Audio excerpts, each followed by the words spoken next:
तो hello everyone, स्वागत है आपका कर्तव्य इंस्टीट्यूट के इसे ऑनलाइन प्लेटफॉर्म पर। आज का ये वीडियो केवल उन छात्रों के लिए और उनके पेरेंट्स के लिए बहुत ज़्यादा महत्वपूर्ण हो जाता है जिनका बच्चा अभी कक्षा 5वीं में पढ़ रहा है।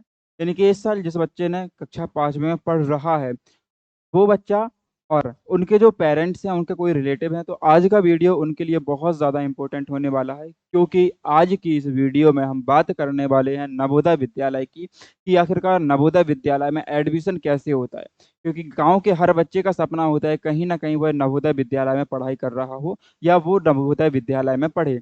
तो इसके लिए हमें किन स्टेप्स को फॉलो करना होता है और मैंने क्यों कहा कि आज का वीडियो सिर्फ़ कक्षा 5वीं के बच्चे या उनके पेरेंट्स के लिए बहुत ज़्यादा महत्वपूर्ण है। तो आप लोगों को नवोदय विद्यालय की जानकारी तो थोड़ी बहुत पहले से होगी। आप लोगों ने कहीं से सुन भी रखा होगा और अधिकतर क्या, सभी स्टूडेंट्स ने जो भी नवोदय विद्यालय में अपनी आगे की कक्षा को पढ़ाई जारी रखने के लिए जो भी छात्र कंटिन्यू हैं या जो भी छात्र अपनी आगे की कक्षा नवोदय विद्यालय में पढ़ना चाहते हैं, लाइक 6वीं, 7वीं, 8वीं, 9वीं, 10वीं, 11वीं, 12वीं, तो वो नवोदय विद्यालय के बारे में पहले से ही जानते होंगे कि यहाँ पर किस प्रकार की आपको शिक्षा दी जाती है, किस प्रकार से यहाँ पर एडमिशन प्रोसेस होती है, क्या उसका जो है फॉर्म फिलअप होता है, वो सारी चीज़ें आप लोग जानते होंगे। क्योंकि आज जो है मैं वीडियो बना रहा हूँ, आज है भाई 28 अगस्त। कितना है? 28 अगस्त है। और ये मैं इसलिए वीडियो लेट बना रहा हूँ क्योंकि एक वीडियो मैंने आपको स्टार्टिंग में बनाई थी जब नवोदय विद्यालय के फॉर्म आए थे, जब नवोदय स्कूल के ऑनलाइन फॉर्म डाले जा रहे थे, तब मैंने एक वीडियो आपको बना के जानकारी दी हुई थी। उसमें मैंने आपको नवोदय विद्यालय के सिलेबस के बारे में भी जानकारी की थी कि नवोदय विद्यालय का कंप्लीटली सिलेबस कौन-कौन से चैप्टर्स को उसके अंतर्गत होते हैं, वो सारी चीज़ें मैंने जानकारी दी थी। इसके लिए हम आगे स्टेप्स में जानेंगे कि क्या-क्या चीज़ इस नवोदय विद्यालय में एडमिशन के पहले हम लोगों को करनी होती है। तो आज की ये वीडियो पूरी डेडिकेटेड होने वाली है केवल उन्हीं छात्रों और उनके पेरेंट्स के लिए जो चाहते हैं कि उनका बच्चा नवोदय विद्यालय में अपनी आगे की पढ़ाई जारी रख सके। तो इसका सबसे बड़ा क्वेश्चन है कि भई फॉर्म तो भर गए, हमारी परीक्षा कब होगी? आखिरकार परीक्षा कब होगी? कब होगी आपकी परीक्षा और उस परीक्षा की तैयारी हम कैसे कर सकते हैं? क्योंकि आप जानते हैं कि पूरे भारतवर्ष के लिए ये नवोदय विद्यालय होता है। भारत का प्रत्येक वह बच्चा जो कक्षा 5वीं में इस साल पढ़ रहा है, वो नवोदय विद्यालय में जाने के लिए एलिजिबल होता है, वो नवोदय विद्यालय में जाने की योग्यता रखता है। तो भाई ये पूरे भारत का एक बहुत बड़ा एग्ज़ाम हो जाता है, बल्कि ये एग्ज़ाम आपका एक ब्लॉक लेवल और आपके ज़िले के लेवल पर होता है। ज़िला कहीं-कहीं वही ज़िला आपका ब्लॉक हो जाता है, तो हर ज़िले में आपने सुना होगा, हर ज़िले में एक नवोदय स्कूल होता है, एक नवोदय विद्यालय होता है। तो भाई अब ऐसा तो है नहीं जैसे अपने यहाँ पे नॉर्मली अगर एक ज़िला ले लिया जाए, तो उसकी कम से कम जनसंख्या जो है 1 लाख से तो कम होगी नहीं। कोई भी जिला अगर है तो उसकी जनसंख्या मैं मान के चलता हूँ कि 1 लाख से ज़्यादा ही होगी। तो भाई 1 लाख से ज़्यादा और सीट्स कितनी होती है, तो कुछ नॉमिनल सीट होती हैं, कुछ थोड़ी बहुत 250-300 के आस-पास वहाँ पर एडमिशन लिए जाते हैं प्रत्येक साल कक्षा 6वीं के अंतर्गत। तो उसमें बहुत ज़्यादा कॉम्पिटिशन हो जाता है क्योंकि हर एक बच्चा चाहता है या हर एक पेरेंट्स चाहते हैं कि उनका बच्चा जो है नवोदय विद्यालय में पढ़ाई करे। तो सबसे पहले हम जानते हैं इसकी एडमिशन प्रोसेस कैसे होती है, फिर सारी चीज़ों को हम यहाँ पे जान रहे होंगे। सबसे पहले जानते हैं एडमिशन प्रोसेस, प्रवेश प्रक्रिया। एडमिशन प्रोसेस इसकी बिल्कुल ही सिंपल सी है। सबसे पहले हमें ऑनलाइन जाके फॉर्म को फिलअप करना होता है, एक फॉर्म को भरना होता है, जो सबके भर चुके होंगे क्योंकि इसकी जो लास्ट डेट थी वो 28 अगस्त इसकी 27 अगस्त इसकी लास्ट डेट थी। ये पहले आपकी 31 जुलाई तक थी, फिर 31 जुलाई से बढ़ाकर इसे 27 अगस्त कर दिया गया था, यानी कि कल आपके ये फॉर्म भरना खत्म हो चुके हैं। इसके बाद ही आपका होता है एक प्रवेश परीक्षा, यानी कि एक होता है आपका पेपर, जिसको हम लोग जानते हैं नवोदय विद्यालय एंट्रेंस एग्जाम के नाम से। तो ये आपका एक पेपर होगा। पेपर होने के बाद इसका भी एक फाइनल रिजल्ट आता है, परीक्षा परिणाम आता है, जिसको हम लोग जानते हैं मेरिट लिस्ट के नाम से। कौन सी लिस्ट बनती है इसकी? एक मेरिट लिस्ट बनती है, परीक्षा परिणाम आता है और मेरिट लिस्ट जारी होने के बाद ही आप वहाँ पर डॉक्यूमेंट्स ले जाके अपना एडमिशन करा सकते हैं। एडमिशन आपका वहाँ पर कंप्लीट हो जाएगा। तो सिंपल से 4 चरण होते हैं। पहला हमारा ऑनलाइन फॉर्म भरना होता है, जो आप लोगों ने भर दिया होगा। दूसरा होता है प्रवेश परीक्षा, यानी कि आपका जो है पेपर कब होगा, एग्जाम कब होगा। एग्जाम होने के बाद आपकी मेरिट लिस्ट आती है और मेरिट लिस्ट आने के बाद आपका एडमिशन वहाँ पर किया जाता है। तो ये 4 सिंपल से चरण होते हैं जिनको हम लोग लागू करके या जिनको फॉलो करके यहाँ पर हम एडमिशन ले सकते हैं। उसके बाद हम आगे की जानकारी लेते हैं एग्जाम डेट, क्योंकि उसका एक एग्जाम होता है। आप पहले चरण को पार कर लिए हैं, आपने फॉर्म भर लिया है। फॉर्म भरने के बाद जब से आपने फॉर्म भरा, हो सकता है आपने अपना फॉर्म कल भरा हो या उसके पहले आपने अपना फॉर्म भर लिया हो, तो आपका पहला चरण यहीं पर समाप्त होता है। बारी आती है स्टेप नंबर सेकंड, चरण नंबर 2 की, जो कि है आपका एग्जाम कब होगा या एग्जाम डेट आपकी कौन सी है, कब आपका एग्जाम होने वाला है। तो पूरे भारत के अंदर ये एग्जाम 2 तारीखों यानी कि 2 डेट्स को होने वाला है। लेकिन जो स्पेशल एमपी, यूपी इन राज्यों के या नॉर्थ साइड के जितने भी राज्य हैं उनमें जो एग्जाम होगा, ये एग्जाम हमारा होने वाला है 13 दिसंबर को। कब होगा ये एग्जाम? तो एग्जाम हमारा होगा ये 13 दिसंबर को। 13 दिसंबर को प्रातः 11:30 बजे से आपका ये एग्जाम होने वाला है। इस एग्जाम में जो समय है वो आपको 2 घंटे का समय दिया जाता है, यानी कि 2 घंटे आप पेपर को करेंगे। 2 घंटे में आपको 100 क्वेश्चन को यहाँ पर सॉल्व करना होता है। 100 क्वेश्चन आपके होंगे, समय आपके पास 2 घंटे का होगा। 11:30 बजे से आपका पेपर होगा और ये डेट याद रख लेना, 23 दिसंबर। 13 दिसंबर इस तारीख को आपका जो है एग्जाम होने वाला है, पेपर आपका होगा। सेंटर कहाँ पे होंगे भाई? तो सेंटर जो आपके यहाँ पर गवर्नमेंट स्कूल होते हैं, जो आपके जिले के गवर्नमेंट स्कूल है, सेंटर की यदि इनमें बात की जाए, कुछ बच्चों का बहुत ज्यादा डाउट होता है कि सर सेंटर इनका कहाँ पे आता है, कहीं हमें पेपर देने बाहर तो नहीं जाना पड़ेगा। तो जो भी आपके शहर में, आपके जिले के अंदर जो जिला मुख्यालय होता है, वहां पर जितने भी आपके गवर्नमेंट स्कूल होते हैं, जितने सरकारी स्कूल होते हैं, उनमें आपका सेंटर जाएगा। आपको अपने जिले से बाहर नहीं जाना है। आप किसी गांव से आते हैं, किसी कस्बे से आते हैं, तो आपको केवल और केवल अपने मुख्य या जिला मुख्यालय तक ही जाना होता है। आप जिला मुख्यालय के अंदर जाके अपने एग्जाम दे सकते हैं। एग्जाम होता कैसा है? तो भाई एग्जाम होता है ये ओएमआर सीट के ऊपर। ओएमआर सीट ये क्या चीज कहलाती है? क्योंकि आप लोगों ने अभी तक ओएमआर सीट को नहीं देखा होगा। ओएमआर सीट का मतलब सा होता है कि आपको सीधे से इसमें गोलों को फिल करना होता है, और एक गोला अगर आपने गलत कर दिया तो फिर वो आपका पूरा आंसर गलत माना जाता है। तो ऐसे ओएमआर सीट के ऊपर ये हमारा पेपर होता है। इसके बाद ही हम जान लेते हैं भाई इसका थोड़ा सा पैटर्न क्या है, परीक्षा पैटर्न क्या है। क्योंकि परीक्षा दोगे तो उसके पास आपके लिए विषय होने चाहिए, और 5वीं कक्षा में आप जो नॉर्मल विषय पढ़ते हैं, इसका पैटर्न उससे थोड़ा सा हटके होता है। थोड़ा सा हटके कैसे भाई? आप मानसिक योग्यता परीक्षा, इसको बोलते हैं mental ability. Mental ability test, मानसिक योग्यता परीक्षा, या इसको तार्किक परीक्षा के नाम से भी जानते हैं। इसमें होता क्या चीज है? तो इसमें आपके ब्रेन के ऊपर काम किया जाता है कि आपका दिमाग चीजों को कितना समझने में सक्षम है, आपका दिमाग चीजों को कितने अच्छे तरीके से कैप्चर करता है। यानी कि इस पूरे पोर्शन के अंदर आपको आकृति वाले प्रश्न पूछे जाते हैं। आकृति वाले प्रश्न जितने भी होते हैं, आकार बनाने, फिगर जितने भी हो गए, पेपर कटिंग फोल्डिंग हो गया, यानी कि पेपर को आपको काटना होता है, उसके बाद मोड़ देना है, आकृति बनानी है, फिर आपको बताना है कि भाई कौन सी आकृति इसमें होगी या इसमें नहीं होगी। तो ऐसे आकृति यानी कि देखकर आप, अगर आपकी आंखें तेज हैं, आपका ब्रेन शार्प है, तो इन क्वेश्चन को आप आराम से सॉल्व कर लेते हो, इसमें कोई भी दिक्कत नहीं होती। ये क्वेश्चन होने कितने वाले हैं? तो इन क्वेश्चंस की जो संख्या होगी वो 40 संख्या होगी, यानी कि प्रश्न आपके 40 होंगे। 40 प्रश्न होंगे, और ये 40 प्रश्न जो हैं ये 50 नंबर के होंगे। 40 प्रश्न कितने नंबर के होंगे? तो ये आपके 50 नंबर के होंगे, क्योंकि एक क्वेश्चन जो है वो 1.25 अंक का होता है। एक क्वेश्चन के लिए आपको नंबर कितने मिलेंगे? अगर आपका एक क्वेश्चन सही है तो आपको 1.25 यानी कि 1.25 नंबर दिए जाएंगे। सीधा सा मतलब है कि अगर आपने 2 क्वेश्चन यहाँ पे सही कर लिए तो 2 क्वेश्चन का आपका 2.5 नंबर मिल जाएगा। 2 क्वेश्चन के आपको कितने मिलेंगे? सीधे सीधे 2.5 नंबर आपको मिल जाएंगे। अगर आप एक क्वेश्चन गलत करते हो तो उसके लिए कोई भी नकारात्मक अंक नहीं है, यानी कि कोई भी नेगेटिव मार्किंग नहीं है, कोई भी माइनस मार्किंग नहीं है। आप आराम से चाहो जितने गलत कर लो, लेकिन कोशिश यही करना कि भाई क्वेश्चन अधिकतर सही हो, क्योंकि हमारा जो सिलेक्शन होगा वो क्वेश्चन सही होने पर होगा, ना कि गलत होने पर। तो कोशिश करना कि आपके अधिकतर क्वेश्चन सही हो। प्रत्येक क्वेश्चन आपका जो मेंटल एबिलिटी का पोर्शन है, इसमें एक क्वेश्चन कितने अंक का होगा भाई?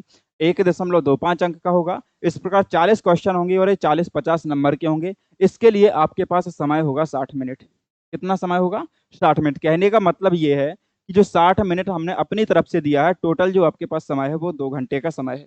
टोटल समय आपको पेपर देने के लिए 2 घंटे का समय है। आप चाहो तो इसको भाई 1.5 घंटे में कर लो, आप चाहो तो इसको 1.5 घंटे में करो, इसको आधा घंटे में कर लो, लेकिन आपके पास टोटल समय जो होगा वो कितना होगा? 2 घंटे का समय होगा, यानी कि 120 मिनट। कितने होंगे टोटल? 120 मिनट आपके पास होंगे। 120 मिनट में आपको 100 क्वेश्चन यहाँ पर सॉल्व करने होंगे, और 120 मिनट में 80 क्वेश्चन सॉल्व करने होंगे, और 100 मार्क्स का आपका पूरा पेपर ये होने वाला है। इसमें मेंटल एबिलिटी 40 क्वेश्चन होंगे, 40 अंक के, 40 क्वेश्चन 50 अंक के। अंक गणित परीक्षा, अंक गणित परीक्षा सीधी सी आप बोल सकते हो मैथ। जो आपकी इसमें मैथ आती है, वो मैथ के आपके 20 क्वेश्चन। गणित के कितने क्वेश्चन होंगे? तो गणित के 20 क्वेश्चन होंगे। प्रत्येक क्वेश्चन 1.25 अंक का होगा, यानी कि टोटल अंक बनेंगे इसके 25 नंबर बनेंगे। इसके बाद आता है भाषा परीक्षा। भाषा परीक्षा के आपके 20 क्वेश्चन होंगे और ये 25 नंबर के होंगे। भाषा परीक्षा देखो होती क्या चीज है, जैसे आप हिंदी मीडियम के छात्र हैं, हिंदी मीडियम से आप अपना पेपर दे रहे हैं, तो हिंदी मीडियम से जब आप अपना पेपर देंगे, तो आपसे एक वहाँ पर लैंग्वेज पूछी जाएगी कि आप कौन-सी भाषा का यूज़ करना चाहेंगे, आप कौन-सी भाषा में अपनी समझ बनाते हैं, आपको कौन-सी लैंग्वेज अच्छे से आती है, कौन-सी भाषा आप अच्छे से पढ़ सकते हैं, बोल सकते हैं। तो वो होता है आपका भाषा। अब मान लो कोई बच्चा है जो हिंदी मीडियम का छात्र है और वो हिंदी से अपना पेपर सॉल्व कर रहा है।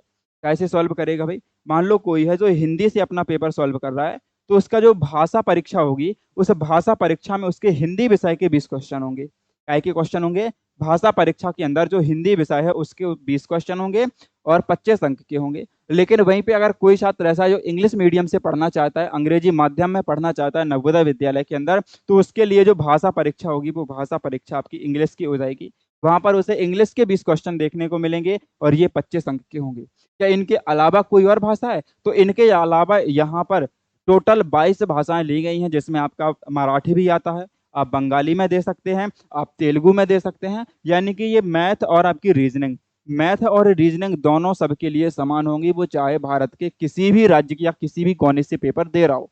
लेकिन भाषा का जो पोर्शन होगा, जो भाषा परीक्षा होगी, ये प्रत्येक राज्य के लिए स्पेशल तरीके से आप जिसमें कंफर्टेबल फील करें, आपको जो भाषा अच्छी तरीके से समझ में आए, आप जो भाषा अच्छे तरीके से पढ़ सकें, ये जो भाषा परीक्षा है इसमें आपका उस भाषा का टेस्ट लिया जाएगा।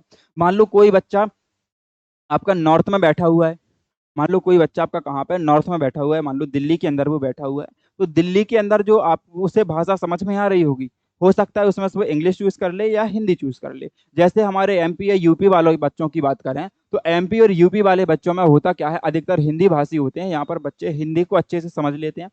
हिंदी भाषा में पढ़ना चाहते हैं, तो भई उनके लिए जो मोस्ट होता है वो कौन-सी भाषा हो जाएगी, हिंदी उनकी भाषा हो जाएगी और हिंदी का वो पेपर देंगे।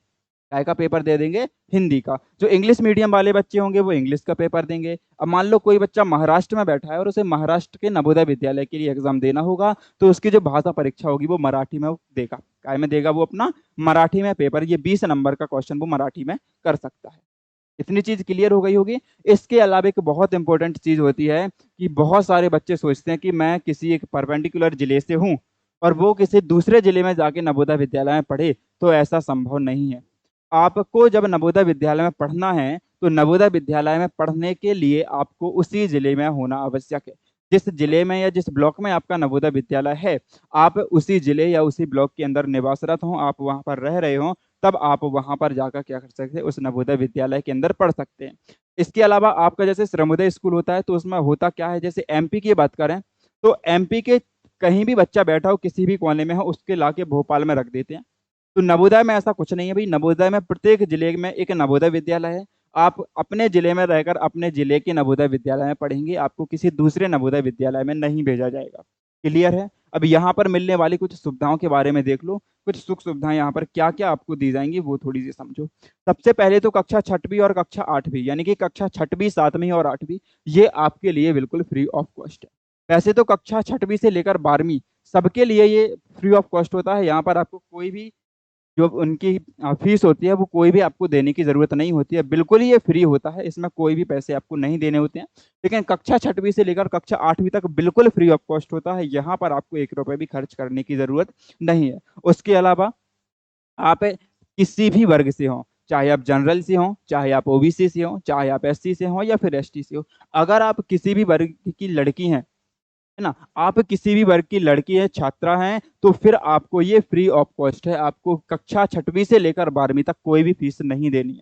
मान लो आप ओबीसी से हैं और आप लड़की हैं, तो फिर आपको वहाँ पर कोई भी फीस नहीं देनी होगी। लेकिन यदि आप लड़के हैं, तो कक्षा 6वीं से लेकर 8वीं तक आपका फ्री ऑफ कॉस्ट होगा। उसके बाद ये थोड़ा बहुत चार्ज लेते हैं, जिसको विद्यालय विकास निधि के नाम से बोलते हैं। विद्यालय विकास निधि यानी कि आप लोग देखते हैं, आपके लिए वहाँ पर डॉक्टर्स भी होते हैं, आपके लिए वहाँ पर हॉस्टल्स भी होते हैं, खाने-पीने की व्यवस्था होती है, बुक्स की व्यवस्था भी आप लोगों की होती है, तो सारी चीज़ें वहाँ पर होती हैं। अब कहीं बिल्डिंग में कोई टूट-फूट गया, ना मतलब बिल्डिंग की मरम्मत करवानी है, तो उसके नाम पर ही आपसे बहुत नॉमिनल फीस लेते हैं, कुछ ज़्यादा हाई-फाई फीस नहीं होती है। ये बहुत कम फीस लेते हैं, यानी कि आप इसे बोलते हैं विद्यालय विकास निधि, मतलब आप जो फीस देते हैं, उस पैसे को ये विद्यालय यानी कि स्कूल में ही यूज़ कर देते हैं। स्कूल में किसी काम के लिए कोई नया चीज़ लगवानी है, तो उन सब चीज़ों में ये खर्च कर देते हैं। तो इसका जो है यहाँ पर मापदंड क्या है भई, 9वीं से 12वीं तक यदि आप पढ़ रहे हैं, आप 9वीं से 12वीं तक पढ़ रहे हैं और आप सामान्य वर्ग से हैं। कौन से वर्ग से हैं? आप सामान्य वर्ग से हैं। ठीक है जी? सामान्य यानी कि आप जनरल कैटेगरी से बिलोंग करते हैं, आप ओबीसी कैटेगरी से बिलोंग करते हैं, तो यहाँ पर आपको क्या होगा, 600 रुपये प्रति माह के रूप में आपको देने होंगे। अगर आप कक्षा 9वीं में हैं, कक्षा 10वीं में, आप कक्षा 11वीं और कक्षा 12वीं 4 क्लासों में आप जाएंगे तो आपको 600 रुपये प्रति माह से आपको यहाँ पर देने होंगे। मान लो आपका एडमिशन कक्षा 9वीं में आप एडमिशन ले रहे हैं या 9वीं में पहुंच गए हैं, तो 9वीं में पहुंचने पर आपको प्रत्येक माह 600 रुपये स्कूल वालों को देने होंगे। वो आपकी स्कूल की फीस मानी जाएगी विद्यालय विकास निधि के रूप में। उसके अलावा यदि आपके पेरेंट्स कोई सरकारी गवर्नमेंट आपके कर्मचारी हैं, गवर्नमेंट एम्प्लॉय हैं, आपके जो पेरेंट्स होते हैं, माता पिता या मम्मी या पापा में से कोई भी एक यदि गवर्नमेंट सैलरी लेता है, गवर्नमेंट एम्प्लॉय है, सरकारी कर्मचारी है, तो उस बच्चे को यहाँ पर 1500 रुपये पर महीने देने होते हैं। यदि आप नॉर्मल हैं तो आपको केवल और केवल 600 रुपये देने हैं, और यदि आपके पेरेंट्स गवर्नमेंट हैं यानी कि गवर्नमेंट एम्प्लॉय हैं, कहीं से भी उनकी कोई सरकारी जॉब है, तो फिर वो आपको 1500 रुपये प्रति माह नवोदय विद्यालय वालों को देना होगा। वहीं पे अगर आप किसी भी वर्ग की छात्रा हैं, आप एससी कैटेगरी से बिलोंग करते हैं, एसटी कैटेगरी से बिलोंग करते हैं, और यदि आपके पास बीपीएल कार्ड है, आपके पास या तो बीपीएल कार्ड होना चाहिए, आप एससी कैटेगरी से हो या फिर एससी कैटेगरी से हो, तो आपके लिए ये स्कूल बिल्कुल निःशुल्क है, फ्री ऑफ कॉस्ट है, कक्षा 6वीं से लेकर कक्षा 12वीं तक। तो ये मापदंड आपका क्लियर हो गया होगा भाई। कक्षा 6वीं से 8वीं सभी के लिए फ्री है, कक्षा 9वीं से 12वीं एससी एसटी बीपीएल और लड़कियों के लिए बिल्कुल फ्री ऑफ कॉस्ट है। कक्षा 9वीं से 12वीं यदि आप जनरल और ओबीसी के बच्चे हैं तो यहाँ पर आपको 600 रुपये प्रति माह लगेगा, और यदि आप किसी गवर्नमेंट एम्प्लॉय के बच्चे हैं तो फिर आपको 1500 रुपये प्रति माह यहाँ पर देना होगा, जो आपकी विद्यालय विकास निधि के रूप में काम करता है। क्लियर हो गया? चलते हैं थोड़ा सा और आगे, और ये इसके बारे में भाई हम आपके लिए क्या कर सकते हैं, इसकी तैयारी हम लोग कैसे करवा सकते हैं। तो इसके लिए आप यहाँ पर देख सकते हैं जवाहर नवोदय विद्यालय कक्षा 6 प्रवेश परीक्षा 2026, इसका यहाँ पर कुछ पाठ्यक्रम यानी कि आपका परीक्षा पैटर्न है, अंक गणित, सिलेबस, भाषा परीक्षण, मानसिक योग्यता, और इसका जो है हमारा बहुत जल्दी एक बैच आने वाला है। जो बैच हमारा आएगा उसमें आपको बेहतरीन टीचर्स मिलेंगे, क्योंकि हर सब्जेक्ट के लिए आपको एक अलग टीचर प्रोवाइड कराया जाएगा, तो उसकी आपको बिल्कुल भी परेशानी नहीं है, बिल्कुल भी टेंशन नहीं लेनी है। हर सब्जेक्ट का एक आपको स्पेशल टीचर यहाँ पर प्रोवाइड कराया जाएगा, और जैसे ही इसका बैच आता है, जब भी इसका बैच आएगा, हम आप लोगों को क्या है एक अलग से वीडियो बनाकर उसमें जानकारी दे देंगे। जो बैच में आपका होगा, क्या टाइमिंग होगी, कब से आपकी क्लासेस होगी, वो सारी जानकारी आपको कहाँ पर मिलेगी, तो इसी चैनल के ऊपर हम आपको एक वीडियो बनाकर उसकी जानकारी प्रोवाइड करा देंगे। तो आई होप यदि आप ये वीडियो पहली बार देख रहे हैं और आपके वीडियो किसी काम का है तो शेयर आप ज़रूर कर देना, क्योंकि आपके वजह से किसी बच्चे का अगर वहाँ पर एडमिशन होता है तो उसको आपको तो कोई फ़ायदा होगा नहीं, उसी को कोई फ़ायदा मिल जाता है। तो यही सोच के आप क्या करेंगे, इस वीडियो को एक बार शेयर कर देंगे। पहली बार आए हैं आप तो सब्सक्राइब कर लीजिए, और एक बार डिस्क्रिप्शन चेक कर लेना। डिस्क्रिप्शन में आपको हमारे जो है टेलीग्राम ग्रुप की लिंक मिल जाएगी, जहाँ पर प्रत्येक क्लास का नोटिफिकेशन मिलता है, कब कौन सी चीज़ करवाई जाती है वो भी मिलता है आपको, और जब इसका बैच लॉन्च होगा तो उसकी जानकारी हमारी टेलीग्राम ग्रुप के ऊपर आ जाएगी। तो आशा करते हैं भाई कि आपको जानकारी ज़रूरत लगी होगी, आपको जानकारी से ये जो जानकारी है इससे थोड़ी बहुत आपको अपने अंदर नॉलेज मिली होगी कि कैसे हम एडमिशन करवा रहे हैं। मान लो कोई पेरेंट्स हैं जिनका बच्चा भी 4th क्लास में पढ़ रहा है, तो वो अगली बार जब नवोदय विद्यालय में जाएगा तो उसके पास उसको वहाँ पर भेजने के लिए आपके पास पहले से थोड़ी बहुत जानकारी होगी। तो आशा करते हैं ये आपके लिए थोड़ी सी इंफॉर्मेटिव जो जानकारी है वो आपको थोड़ी सी तो कुछ भी मिला होगा, आपको ये समझ लो आप। ठीक है, तो भाई एक बार अगर पहली बार आए हो तो सब्सक्राइब जरूर कर लेना, और बैच से जुड़ने के लिए अपडेटेड रहना। यहाँ पर आपको जल्द ही, ये कहूँ कि 10 से 15 दिन में आपको बैच मिल जाएगा, तो आप अपनी तैयारी वहाँ पर कंटिन्यू कर सकते हैं। तो जुड़ते हैं एक नई वीडियो के साथ, तब तक के लिए आप सभी का धन्यवाद।